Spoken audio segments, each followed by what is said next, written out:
wabarakatuh. Alhamdulillahirabbil alamin. Alhamdulillahilladzi anzala 'ala 'abdihil kitaba wa lam yaj'al lahu 'iwajan qayyiman. Asyhadu an la ilaha illallah wahdahu la syarika lah wa asyhadu anna Muhammadan 'abduhu wa rasuluh. Allahumma shalli 'ala Muhammad wa 'ala ali Muhammad. Hadirin jamaah salat subuh yang dirahmati Allah. Puji serta syukur marilah kita panjatkan kehadirat Allah Subhanahu wa taala. Alhamdulillah atas segala limpahan rahmat dan karunia-Nya. Kita alhamdulillah senantiasa diberikan kekuatan untuk senantiasa melaksanakan ibadah, untuk senantiasa melaksanakan sholat berjamaah di masjid. Salawat serta salam semoga dilimpahkan kepada Nabi kita, Nabi Agung, Nabi Muhammad sallallahu alaihi wasallam. Hadirin jamaah salat subuh yang dirahmati Allah, pada kesempatan pagi hari ini saya melanjutkan kajian hadis dari kitab Mukhtarul Ahadits. Bismillahirrahmanirrahim. Ad-dainu yusrun wa la yaghlibad daina ahadun illa ghalabah. Dalam hadis ini baginda Nabi sallallahu alaihi wasallam menyampaikan, kata Nabi, agama itu mudah. Dan kata Nabi, tidaklah seseorang memberatkan agama. Jadi agama ini mudah. Oleh karena itu jangan sampai kita memberatkan sendiri tentang ibadah, melainkan karena ia tidak sanggup mengamalkannya. Hadirin dirahmati Allah, terkait dengan hadis ini kita korelasikan dengan salah satu ayat surah Al-Baqarah ayat 185. A'udzubillahi minasyaitonirrajim. Bismillahirrahmanirrahim. Yuridullahu bikumul yusra wa la yuridu bikumul usra. Dalam firman-Nya Allah menghendaki kalian kemudahan, tidak menghendaki kesulitan. Hadis ini menggambarkan, ayat tadi menggambarkan terkait dengan hadis yang awal tadi, menggambarkan bahwa agama itu mudah.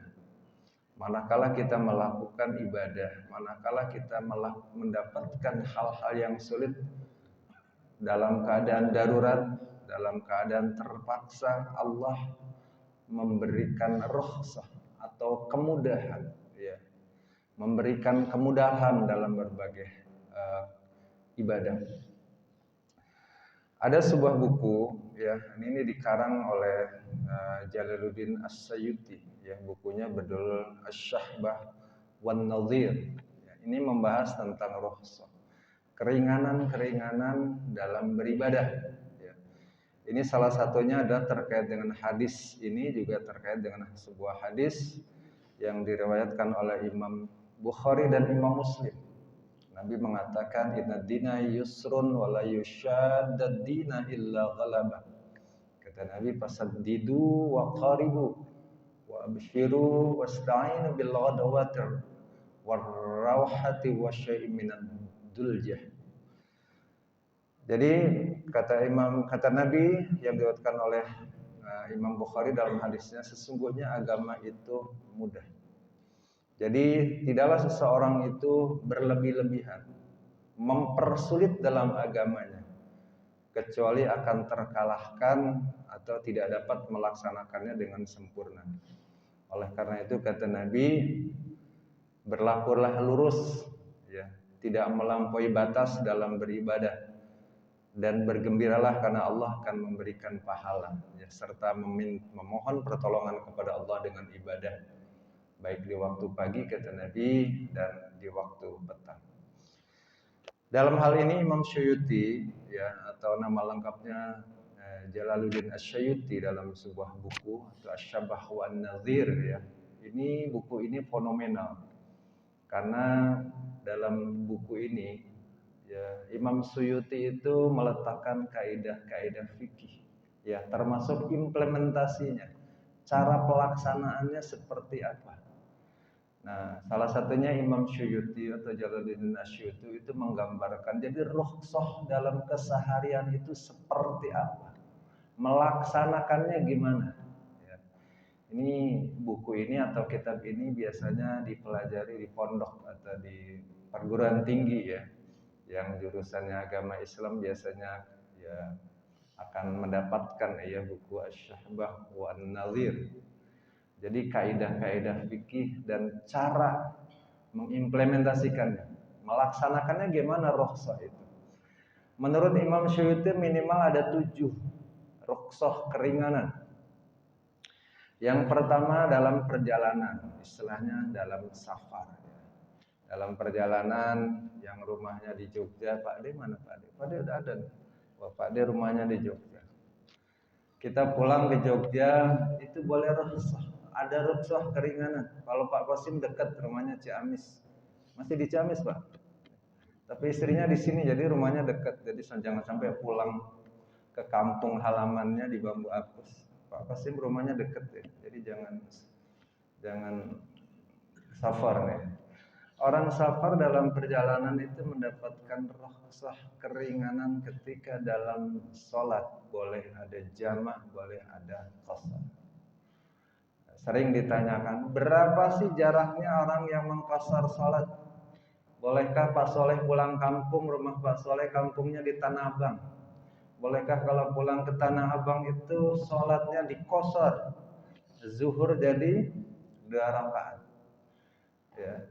Jadi kata Imam Syafi'i, rukhsah keringanan untuk melaksanakan jamak dan qasar itu 2 marhalah. Perhitungan 2 marhalah kalau kata Imam Syafi'i kurang lebih 81 km. Sebenarnya nggak sampai 81, 84 atau 85, sekian kilometer. Ya, Imam Syafi'i menyampaikan 81 km minimal itu sudah bisa melakukan jamak dan qasar. Kalau Imam Hanafi 2 marhalah itu hitungannya 96 km. Silakan kita mengambil pendapat yang mana. Jadi kalau jarak ke puncak lihat speedometer. Kalau pakai mobil lihat speedometer. Kira-kira jarak dari rumah berapa kilometer? Ya. Ada kurang lebih 81 ya. 80, sekian kita genapkan jadi 81 km. Oh berarti boleh dijamak, boleh diqasar. Jadi 2 marhalah. Baru kita boleh melakukan jamaah, baru boleh kita melakukan qasar. Tetapi ada orang yang kadang-kadang nyaman, kayaknya kalau jamaah nggak enak ya, udah biasa zuhur 4 rakaat, kok jadi 2 rakaat gitu, di qasar. Kok nggak enak nih, belum waktu asar kita majukan waktu asar menjadi jamaah takdim, dimajukan. Ya. Jadi ini menarik, ada sebuah hadis Nabi Shallallahu Alaihi Wasallam yang diriwayatkan oleh Imam Muslim. Kata Nabi, rukhsah keringanan itu shadaqatun tasaddaqallahu biha alaikum faqbalu shadaqatah. Jadi kata Nabi, rukhsah itu adalah sedekah dari Allah atas kalian. Jadi rukhsah keringanan itu sedekah dari Allah atas kalian. Ini kata Nabi. Hadisnya sahih. Diriwayatkan oleh Imam Muslim. Maka terimalah sedekah. Jadi ketika kita diberikan rukhsah keringanan oleh Allah, kata Nabi itu sedekah dari Allah untuk kalian, maka terima. Ya. Jadi sebaiknya ambil apa tidak kalau kita dalam perjalanan, jamak atau tidak? Sebaiknya dijamak. Kenapa? Karena keringanan yang diberikan oleh Allah kalau berdasarkan hadis Nabi itu adalah sedekah dari Allah. Kita terima. Ya. Kenapa? Karena itu kemudahan yang diberikan oleh Allah. Yang kedua, kata Imam Syuyuti, rukhsah itu dalam keadaan sakit. Ya, orang sakit dalam hadis Nabi, laki-laki yang mestinya sholat Jumat, ya boleh diganti dengan sholat zuhur karena sakit. Ini rukhsah keringanan. Orang sakit yang mestinya sholat gerakannya harus berdiri, boleh dalam keadaan duduk, itu keringanan dari Allah. Jangan maksain. Ya, karena mungkin usia tertentu udah ada asam urat. Mohon maaf, asam urat itu kalau nekuk kakinya sakit. Ya, mungkin ini muda-muda semua sih ya, belum pernah asam urat. Ya. Kayaknya cuma saya yang kena asam urat ya. Iya, ini Pak Uzi masih muda masuk ya asam urat, olahragawan lagi ya. Nggak. Jadi asam urat itu, jadi kalau kita ngeliat orang lagi sholat, kakinya, jarinya kan ketika duduk sujud, duduk yang sujud kan terus jarinya dilipat. Tapi kalau udah kena asam urat tuh tidak bisa, dia tepuk sakit ya. Kayak saya kena asam urat tuh sakit. Kalau yang muda-muda mungkin belum pernah merasakan. Nanti kalau udah tambah usianya mungkin merasakan.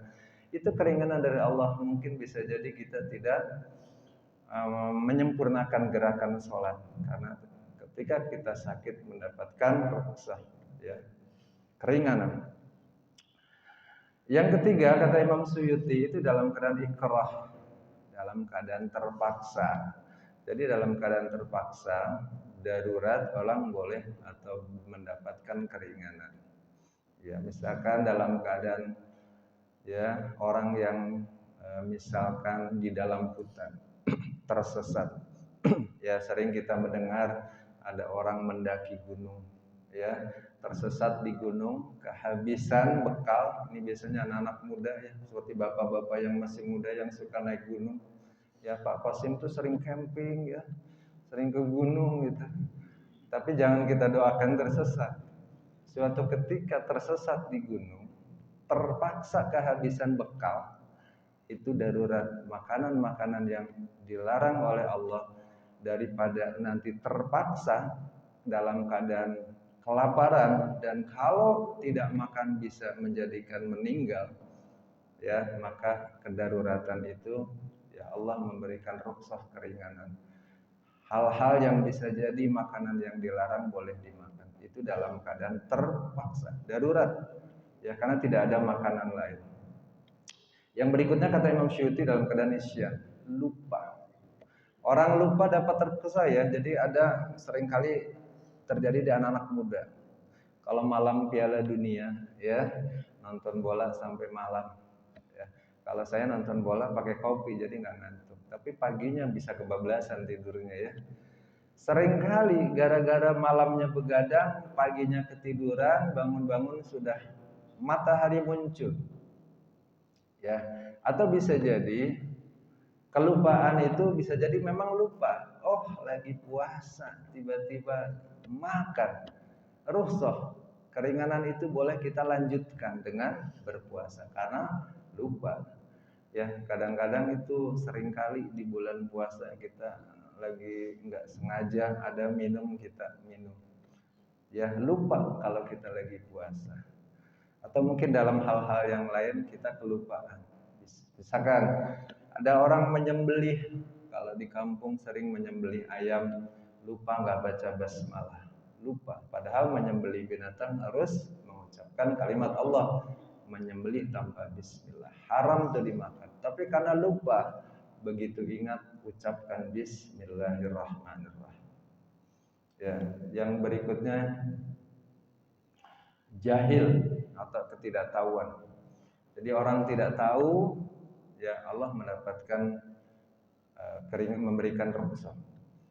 Suatu ketika saya pernah sholat menghadap ke timur, karena pada saat itu saya sholatnya menjadi tamu, nggak tahu arah kiblat, kebetulan bertamu waktu sholat, akhirnya saya sholat di rumahnya. Pada saat sholat saya menghadap ke timur, tiba-tiba ditepuk, diarahkan kiblatnya terbalik. Ya, saya langsung berbalik. Kalaupun saya sampai selesai itu sholatnya menghadap timur karena saya tidak tahu, maka sholatnya sah. Karena kita tidak tahu. Tidak tahu.